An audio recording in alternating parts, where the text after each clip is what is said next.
Well, a very good morning to everybody who is listening and watching. I'm delighted to sit down with today's guest because it feels like it's been a long time coming, even though I only asked him a couple of weeks ago, which is remiss of me. Um, You're doing, mate. So Daniel Moore. It's just my. I just did a bad. Daniel Moore, how are you, my dude? I'm good, mate. I'm good, mate. You? All right. Well, thank you very much for coming and joining me this morning. Because it is the morning. It is 11 a.m., in fact, on a Tuesday. So, I know you, and I know what you do. But for people who do not know you, and who do not know what you do, who are you and what do you do? It's always a good question to start with. Yes, so I'm Dan Moore. I am the owner of Iron Dragon Design. And what I do is I find what makes businesses and brands special, what makes them unique, and what makes them actually worth shouting about. Then I show people that. So that's kind of two sides to what I do, really. It all comes under the umbrella of brand identity. So that's the really simple way of looking at it, is I help people with their brand identity so that they can grow their business and make more money. If I break that down a little bit, I work with people on the strategy side, so looking at things like vision, mission, purpose, values, all of that kind of good stuff that makes the brand actually unique and different. Then I show that through graphic design, so logos, rebrands, brand refreshes, anything that's visual on that side of things as well. Awesome. So you have a hand in both camps, the thinking and the doing.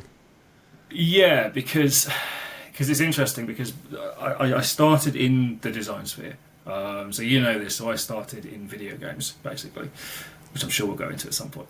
But I've always started on the visual side of things, but I've also done a lot of work on the psychology side of things as well. So my degree was in games design and had a visual element component, so the actual modelling and all the 3D and design and stuff, but also had a psychological component about how and why we play video games and that kind of thing. So I've taken all that information, put it into branding, and that's what I do. And that's essentially what brand identity is. Brand identity covers both your psychological side, so things like your vision, mission, values, all of that kind of thing, and it also covers visual identity, so the colours, the fonts, the logo, everything that can be counted as visual. So that's why I call myself a brand identity expert. All right. It feels like quite a stretch from video games into where you are now as like a brand specialist. Hmm. What did that path look like? Abject chaos, I think, is probably the Amazing. best way to describe that. I graduated All during the right. previous financial crisis. Had a bit of a mare getting into the games industry. Just basically didn't have the capital behind me to be able to live and work for free in the places that I needed to live and work in. Basically, so it just wasn't on the cards at the time. So I used the skills I learned and basically reskilled myself into graphic design. I was always doing graphic design anyway, even before I started video games, drawing, sketching. I started putting together my first magazine when I was 10 years old. So graphic design was always something I was interested in and always doing anyway. And then the brand side of that actually comes from the game psychology, because I did sort of high concepts in pre-production at university, so understanding what's making people stay and play the games, so like frustration theory and things of that sort of nature. But also predominantly I was looking at how people do certain actions in video games, so what audio and visual cues make players take certain actions.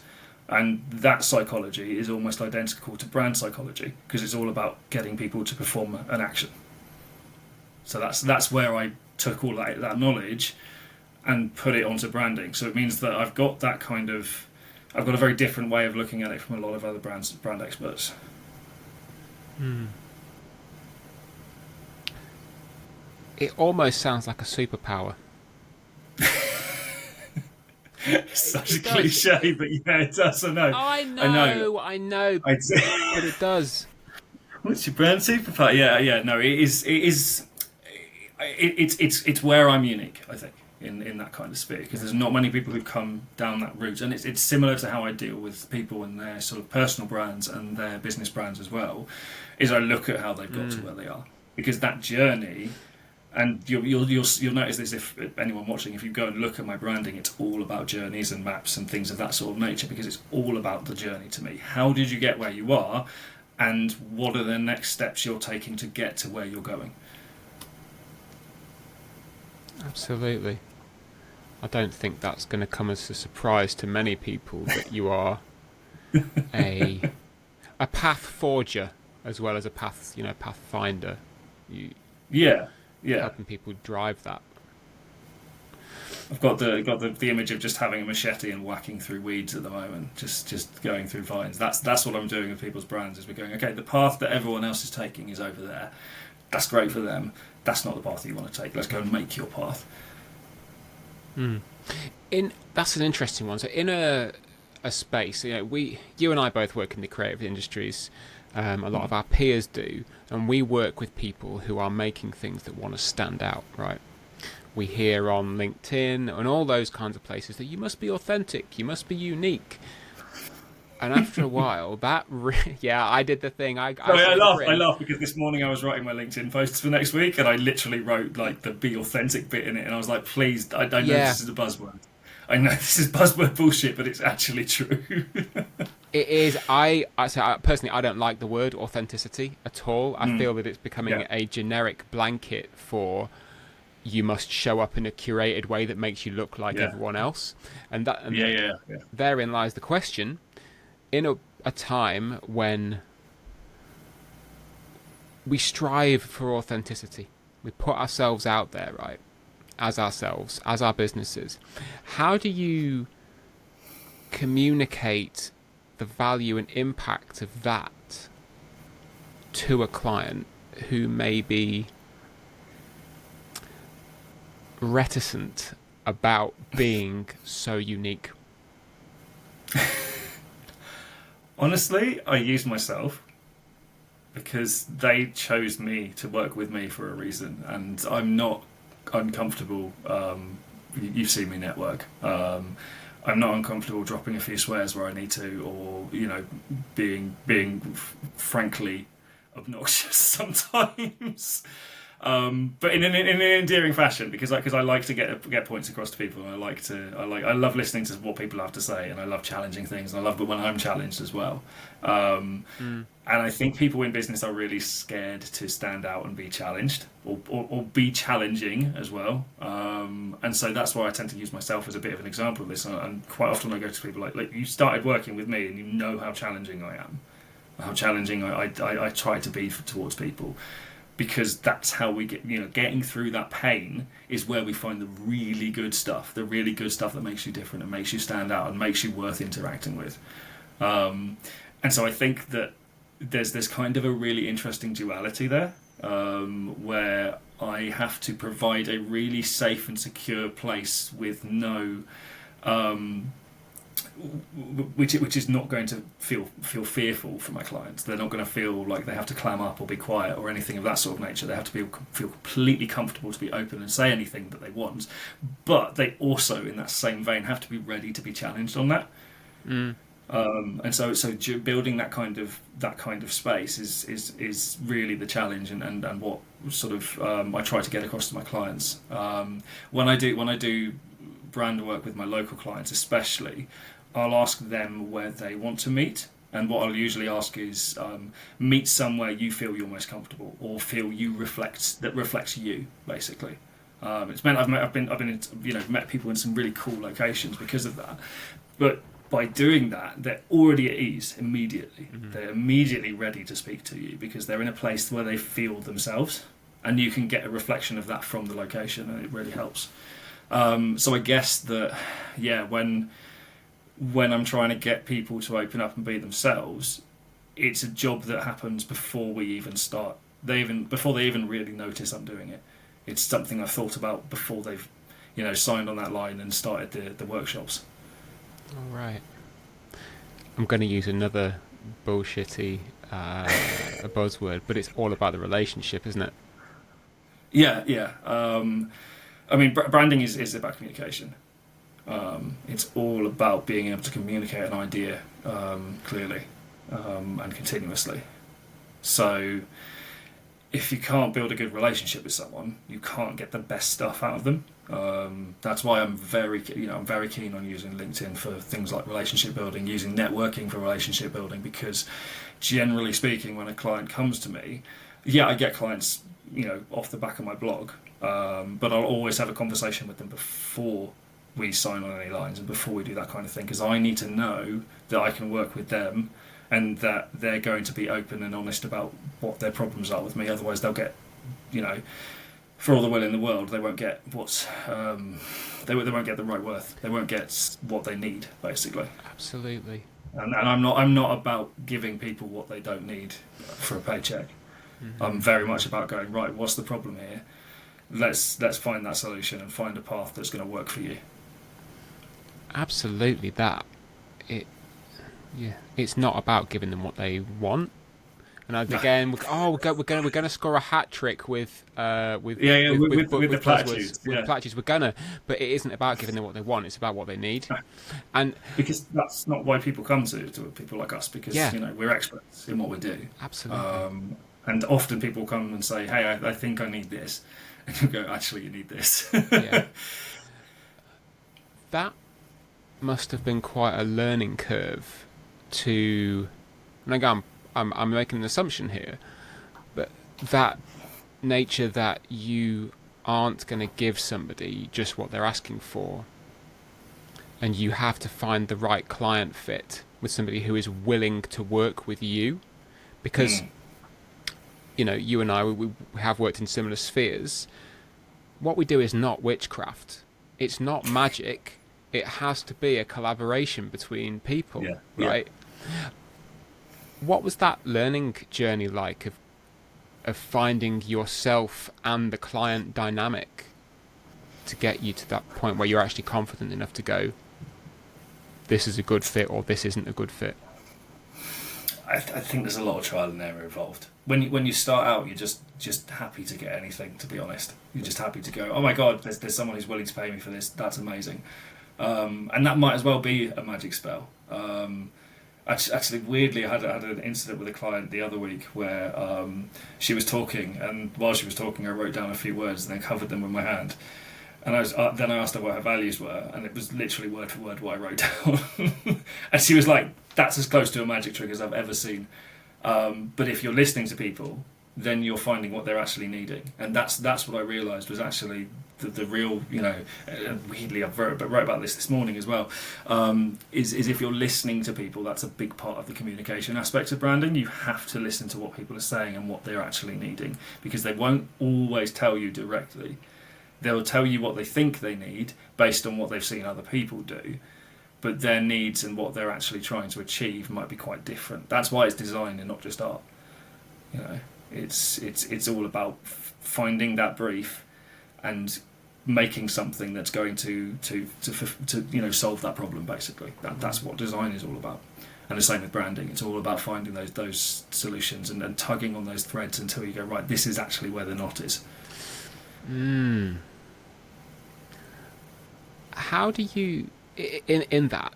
How do you sort of foster the objectivity that's needed in the client?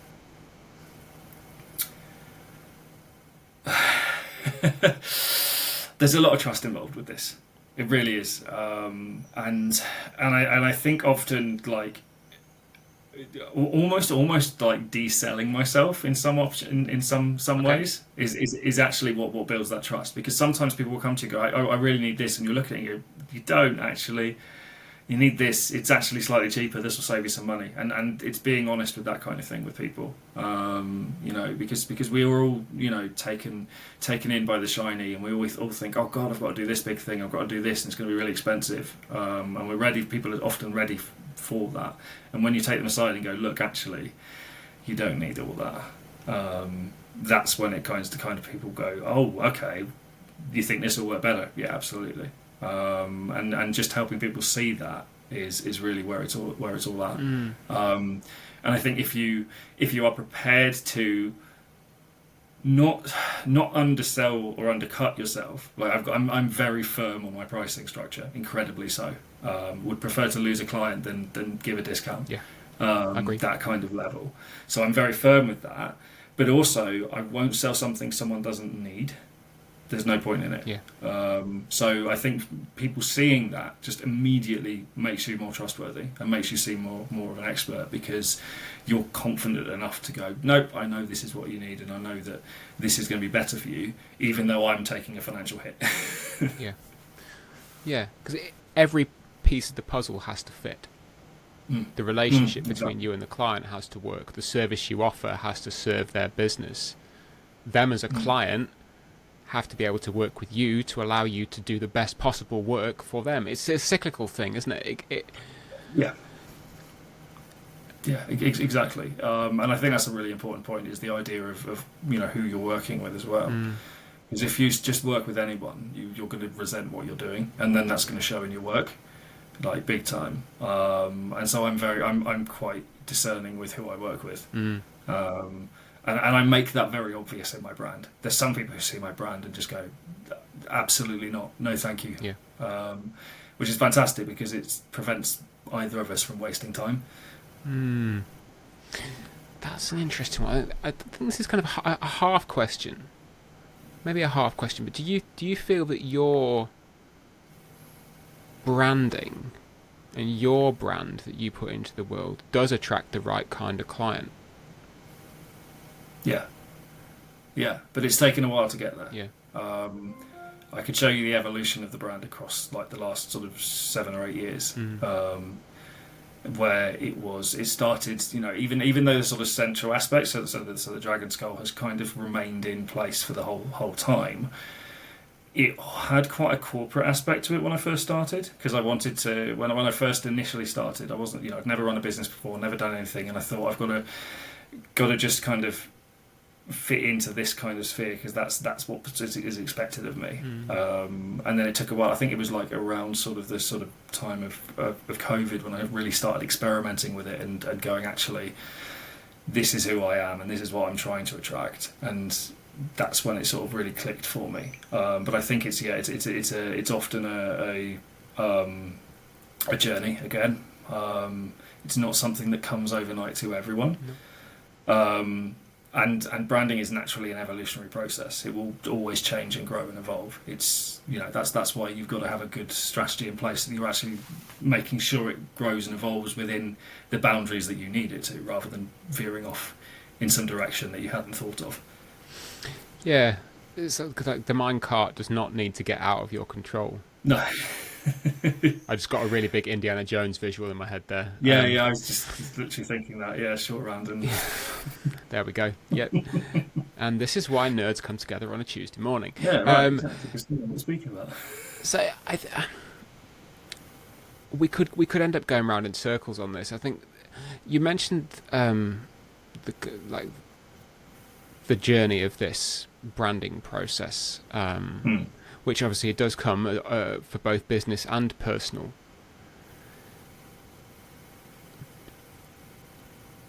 Is it a hard process for people to engage with? Yeah, it really can be, for a number of different reasons. Some people are very precious over what they've done and don't want to change it.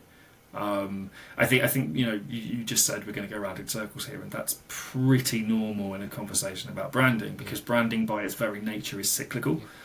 You go through cycles. You get to a stage where it's no longer fit for purpose, and you have to change things. So branding by its very nature is the element of change.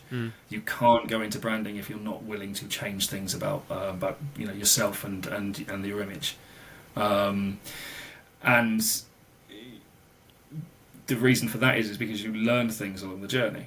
You don't stay the same. You don't end the journey the same way you started the journey. You've gone through a change, you've gone through a metamorphosis, and I think that's a really important thing people need to understand about branding. Is if you want to do something with a branding expert, with a brand identity expert, with a strategist, anything like that, you are going to have to expect that some of the answers you'll get out might not be what you were expecting and may require that you change. And change for most people is really uncomfortable. Yes. So, you know, we're the, you know, the kinds of people who will find that change and go, this is really exciting and interesting, and we'll find it amazing and interesting and exciting because that's the kind of people we are. And the client might not be quite there yet. And so quite often it's our job to again communicate this idea to them in such a way that we take away some of that fear and some of that apprehension, so that they can be prepared to move that next step. Because again, we as business owners know that, you know, the best things come through change. The best things come through those times of being uncomfortable. You know, being out of your comfort zone means you're learning and growing, and if you're learning and growing, you're more likely to build the business and grow the business. So that's essentially what branding does, and that's why it can sometimes, for a lot of people, feel like a really big deal. So yeah, that's like one of the major reasons why people, you know, balk at the idea of changing their brand or rebranding or even refreshing it, because they're afraid of what might happen rather than what could happen. Yeah. I think that is it's profound, actually, that it's the, oh, this might go wrong, or this might be something that I don't understand, you know. And it is, you're right, it is our place to say, well, that's okay. It's okay that you don't understand it right now or understand the impact that it might have, because currently it doesn't exist.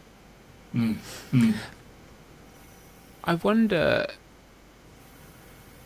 I've got I have two questions off the back of that. This is making my mind swirl. And we're going to go down the platitudes road again, but evolution versus revolution in terms of branding, all right? Yeah. So, I mean, me as a creative individual, I am not afraid of smashing things to bits and starting again. I'm not afraid of that, right? For you as somebody in the client services business, because that's what it is, yeah. How do you approach that kind of conversation with people? It's a needs thing. It's about, again, I think this is really key that there's so much listening involved in branding. People think they can just go up and just start chatting, you know, using jargon to confuse and you know, fascinate people, but it doesn't work like that. It's all about that listening thing. And yeah, the evolution revolution aspect is, I think there are places for both. And I think it comes down to, again, this is a common misconception about rebrands. A rebrand is when you basically kick everything out and start again, essentially. Yeah. So rebrands will usually involve name changes, positioning changes, etc., basically. And so that is revolution. So rebranding is revolution, because you're taking what's come before and going, no, it's not that anymore. Smash, let's start again, see what comes up from the pieces. Whereas evolution, which is where I tend to shine a bit more, is refreshing it. So refreshes are when you have an existing brand and you're not looking to change things like the name or the general sort of services, but what you're trying to do is bring it up to date a bit more. So you're evolving it from its previous form into its next form, but it's still remembering what it was beforehand. And that, to me, is where evolution comes into play. So I think they are both equally useful. And I think, again, it's kind of like a yin and yang kind of effect. You know, in evolution you have a bit of revolution, and in revolution you have a bit of evolution. And I think it's important to know which one you're doing. And again, this just comes down to understanding what the client's actual needs are rather than what they think they need. Because you know, you probably know this, people will come to you and go, hey, I need a rebrand, when actually what they're asking for is, you know, for their logo to be updated a little bit, to just change the colour scheme to bring it a bit more into line with what they're doing, to maybe play with the fonts and play with the layout a bit. That's a refresh, not a rebrand. Absolutely. I mean, it extends all the way through, you know, into the coaching space as well. It's like, I don't know what I'm doing. Should I restart my business? Should I go and get a job? Like, and it's kind of like, actually, we don't need to take the revolutionary step here. It's just, let's take a beat, let's get it all on the table, and let's see what we're working with. Mm, I think the issue is people see building a business like making like putting up a building Yeah. basically, because we use words like foundations and things like that. Hmm. Whereas actually, in actual fact, especially when you're looking at branding, it's more like growing a tree or growing like a rose bush or something like that. Is you're putting roots down underneath and you're building this thing that's going to sort of take on a life of its own, and your job is to prune it in places. Hmm. Is to sometimes you'll find those spots where you go, okay, we don't want the growth going over this way, so we'll prune it so we can put more energy into this growth over here. And I think that's a more kind of, a better kind of analogy for what a business with a brand is trying to achieve is more a natural growth rather than trying to build a permanent structure. Because if you build a permanent structure, eventually you've got to rip it down. Yeah. And then you have to get back to the core, the foundation. You can't just go and dig up a little. You can't just take a load of bricks out No. and then put something else in. You've got to take the whole thing down to its foundations and then start again, basically on the ground. Whereas with a growing something that grows naturally, you can cut and prune and take it back, and it will grow again, but in a different form. Yeah, absolutely. You can cross pollinate it with other bits of Yeah, absolutely. plant life, and which actually that does bring me quite nicely. I mean, as an analogy, it's beautiful. I like that a lot. The idea that the roots are bedded in and they can sprout in different places. You can tame them, guide them, train them as you want, and you can graft on other bits of stuff. Yeah, and you can take it right down to the roots, right down to the ground. But those roots, which are like, what make your business unique and different, they're going to stay there and anchor you to the ground as you regrow things. Absolutely.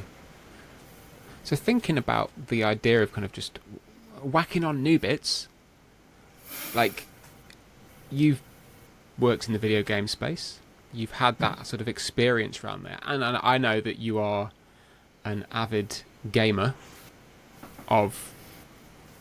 Yes, that was for the audio medium. That was a gesture towards the shelves behind Dan, which house many a D&D/fantasy gaming book. How does your love of the world of make believe play? And I say that with the kindest possible thing, because I use it all the time. I'm a 41-year-old man. You mean my fantasy bullshit? Yes. So I say this to people. It's like, I am a 41-year-old man and I love playing make-believe with my friends. That's what I love doing. Like, how does that play into what you do as a professional? So it is, I think, one of the most vital... No, I don't think. I know one of the most vital soft skills for a designer or for a brand specialist is empathy. Being able to understand where people are and where they want to go, emotionally, it's just vital to what I do, because otherwise how can I measure my success, basically? So empathy is just so vital. And the whole act of things like roleplay and things like fantasy is you get to put yourself in someone else's shoes. So it is great to build your empathy. It is great to understand how other people sort of, get involved and react and think about things. If you are, putting yourself in that position and acting it out almost, and trying to understand it and trying to come up with solutions. So not only is it a great way for me to, stretch that creative muscle and think about, out of the box problem solving and solutions and things like that, but also it helps me build my empathy and my people skills. Absolutely, I would agree. Firmly agree. I mean, and I don't even think it's a soft, quote unquote, soft skill. I think it's just a core ability that we as creative people have to collaborate with others in that way, in that absolutely attuned. Just a creative character creation. Just stick as many points as you can into empathy. Absolutely. If you're gonna be in branding or design, just take those points and whack them into empathy. 100%. You have to build those muscles as well, don't you? It's absolutely. like let's take Dungeons and Dragons as an example. We have people who play for years and years and years. We have people who are brand new to the hobby. And I think that the people who are brand new to it may see it and go, oh, I don't know if I can do that. I don't know if I can do the role play thing. I don't know if I can do that. And it's just like, just open your mouth and react to what's given to you, and you will learn those skills. It's also incredible because there's no wrong answers. Mm-hmm. And it's really freeing because it allows you to go, all right, this may be stupid, but I'm going to try it anyway and see where it leads. Yeah. And that's especially important in things like when brand naming, for example, Yes. is a nightmare. It's just a nightmare, especially now when everything good seems to be taken. So that's where things like that come into play really well, because I've done brand naming workshops with people before, and I've gone, right, no bad ideas whatsoever. Everything is getting written on the board. Everything you say is getting written on the board. Just go for it. And we've ended up in some amazing places because people, someone said something really dumb. I distinctly remember the words badger tech being thrown out by someone for a tech company, which sounds stupid. But it's not. But no wrong answers. Yeah. No wrong answers. So we threw it on the board, and then that led somewhere else completely, which was a really good direction to explore. Because sometimes you put things up and go, yeah, that's very silly, but it gives us some ideas and opens up some doors and lets people be more creative, and that's really the job we have, is to allow people and to facilitate those ideas to come out of people. Absolutely. It's the improvisational 101 yes and. Yeah, and It's just yes and. Yeah. It's like, that's great. And what's next? Yeah. What more can come out of this? I'm just gonna fly very quickly back across the map, because that idea of improvisation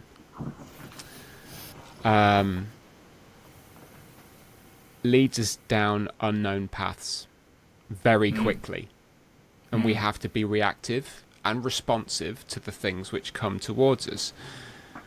You've seen that meme of a dog with a helicopter pilot on, trying to fly a helicopter that just goes, I have no idea what I'm doing. yeah. Like, how have you in all your different journeys managed out that feeling of, I don't know what I'm doing? I often comfort myself by going, no one knows what they're doing. Okay. We're all that little, that dog as the helicopter pilot, just going, don't know, Yeah. don't know how I got here. But all right, okay, let's see what happens. And I think that, especially for me, as like my entire kind of base archetype really is the explorer. I'm very much about exploring things, even when they seem really dumb. And because of that, I'm naturally more inclined towards looking at problems and looking at solutions as this kind of adventure we can go on together, and where we'll all learn something. So even though I am in a position of expertise, I'm always open and willing to be wrong. I think that kind of taking my ego out of it is really important for this kind of factor, because I can go, okay, great, that's interesting. One of the key things that I probably like about myself most is the fact that I don't like to be wrong. So to get this across without sounding like a complete jackass. Hang on a second. Go for it. So I want to be as wrong. I want to be wrong for as little time as possible. So if someone comes to me with new information and facts that are against my worldview, I will go, that's really interesting, digest it and change my worldview accordingly, rather than digging my heels in and going, nope, this is how I live, this is how it is. Yeah. I'm much more malleable to that kind of thing, because again, I don't want to be wrong I don't want to continue being wrong. I want to go, oh, okay, that's interesting, that's new information, I will take that on board and use that in future. And I think this is how my particular style of branding works, is I'll bring that on. I'm really willing to learn from people. So again, I'm very good at picking things up quickly, picking up complex ideas up quickly, which makes me great in kind of tech spaces, because even when they've got this really high-tech gizmo they're trying to get across, I can understand it really quickly and help them go, okay, this is what it's doing, this is the benefit, this is how we're going to sell it. Yeah. there aren't many people who can do that well. It's tricky, Like, and it does involve taking the ego out a lot. yeah, I'd imagine that there's quite, and we touched on this a little bit before, but taking the ego out of the client as well, helping them step not away from what they're doing, but maybe a gentle sidestep to take step 100 yards away and see what's going on. Yeah, Because everyone has got a widget and a gadget and a gizmo and the next best X, Y, Z, A, B, C, 1, 2, 3. And when you're in it and you're so close to it, it is really freaking hard to let that go. yeah, yeah. This I think again goes back to one of the key fundamentals of brand is the fact that you don't actually own a brand. There's a lot of confusion over what it is. That again, this goes back to why we kind of call it a dark sorcery or murky at best. Is because the brand is actually what people say about you when you're not in the room. It's all about what people think and feel about you and your reputation. That's what the brand is. So it will exist even if you do nothing with it. Mm-hmm. And that's obviously when it gets dangerous. If you don't take any influence over your brand, and the key word there is influence because that's what you're doing, then it's going to exist, but you're not going to have any form of control over what it says about you, and that's the danger. So yeah, I think that's the key aspect is that I try and get across to people is to let them know that brand exists despite them, not because of them. Okay. And the best that they can do with it is to make sure that everything they're putting out there, i.e. their branding, the communication aspect, is all saying the same thing. So it's all consistent and it's all clear. Because by making it consistent and clear, you influence that idea of you influence that idea of your product, your service, your business, and people start to think in a certain way that becomes homogenized, and that's when you've managed to create a clear, consistent brand, because when you ask a group of people, they'll all come out with similar responses. Mm-hmm. So that's why you need to be careful with ego in it, because if you've got an ego-led brand, it's not going to do that, because you're too busy stoking and stroking your own ego, basically, to actually realise that other people are involved in the process. Absolutely that. You can't. I say it's a thing with communication. You can only put out into the world what the best version that you want to be perceived as. You put out in the world what you'd like people to see. How they see it is completely different. Yeah, exactly. Beauty is in the eye of the beholder. Indeed it is. Or the many eyes of the beholder. But yeah, I love that because it's a beholder reference. Yeah, so. Absolutely.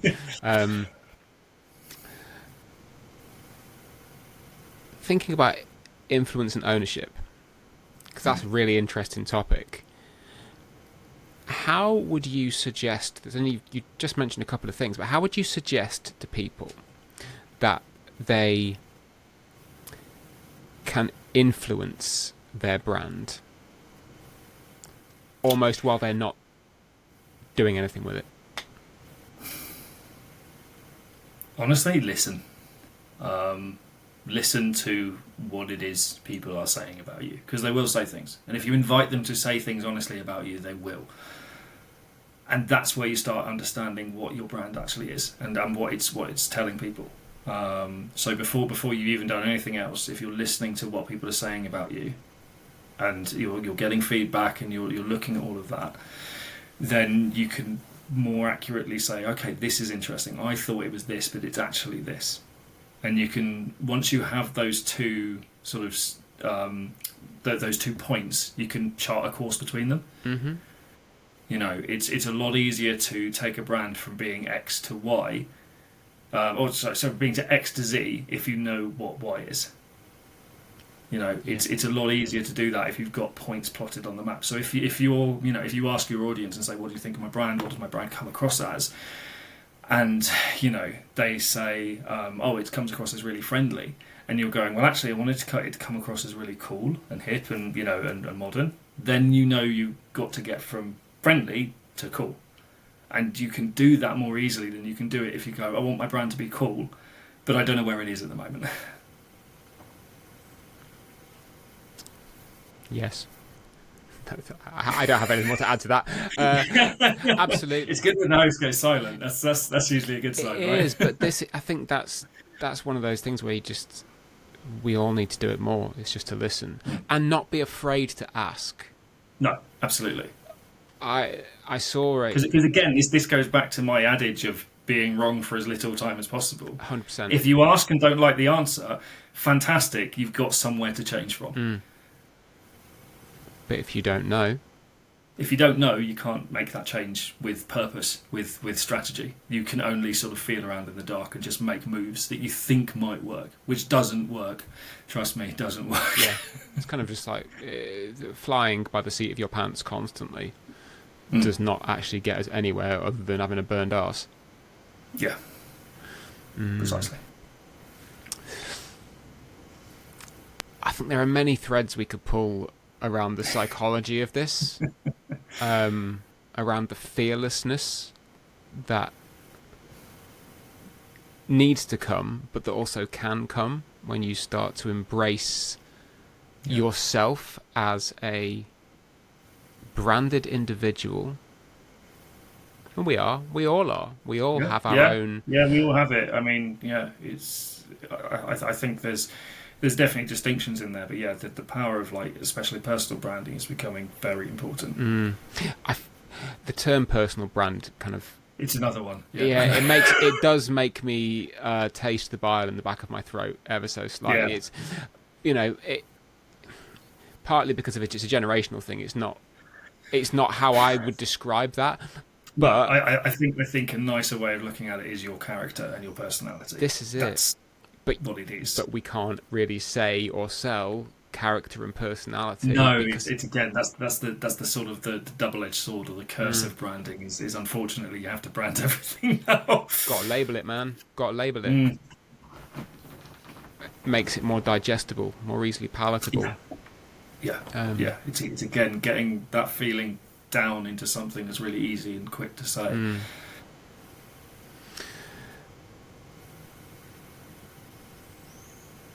What is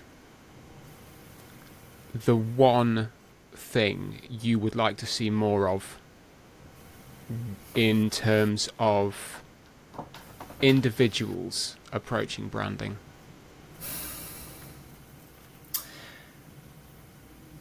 I think it's courage. So you said fearless earlier, and I like the word fearless, and I like what it kind of gets across. But I prefer people being courageous, because courageous is acting in spite of fear existing. It's not, it's fearless is that you don't feel fear, whereas courage is that you feel that fear but act anyway. And I think that's what I want to see from more people, is because that fear exists. I feel it as well. Yeah. I got told recently by Kelly West. She said to me, "No one lives their brand like you do," and I was like, "Yeah, that's true." But also, I still feel that same fear, and you still get the bouts of imposter syndrome and things of that sort of nature. Those exist still, but it's the fact that I act in spite of those that creates the stronger brand. Yeah. I don't let them paralyse me, and I think that's what I want to see from more people, is that courage. I've dealt with a few clients who have shown that courage, and the stuff they're doing is fantastic. It's phenomenal. Yeah. They're flying in their industries because they've had the courage to stand up and go, "Yep, I'm going to be different. I'm going to do this because it's me." And people know what to expect then. And when people know what to expect, they're more likely to buy from you. Yeah. Exactly. Simple as that. Exactly. So yeah, it's courage, I think. Amazing. Well, I think people who want to become more courageous in what they do, they need to come and talk to you. Yeah, they do. They do. I'm always happy to chat with people. Again, love exploring, which means talking to people and hearing their stories is amazing for me. So get them in there. Get them in there. Well, that leads me on nicely to the very final question of today's session. Should people want to get in touch with you? Should they want to work with you? If they just want to learn more about you, how can they do that? LinkedIn's always a good place to start. So I call myself the branding mercenary on LinkedIn, because again, it makes it very easy to find me. That's always a good place to start. I post a lot on there. I try and again give away a lot of my information, and also if you're up for it, join my newsletter as well, because that's where I just give away all the juicy tidbits for how to use your brand more effectively, what you should be doing with it, all wrapped up in a nice kind of storytelling package. Amazing. Not blowing smoke, it's a really good newsletter. I always enjoy reading it. Cheers. Always, always. Well, look, Dan, thank you for being here with me, sharing some stories and getting a bit open about the courageousness. Yeah, my pleasure, mate. It was really nice chatting through this with you.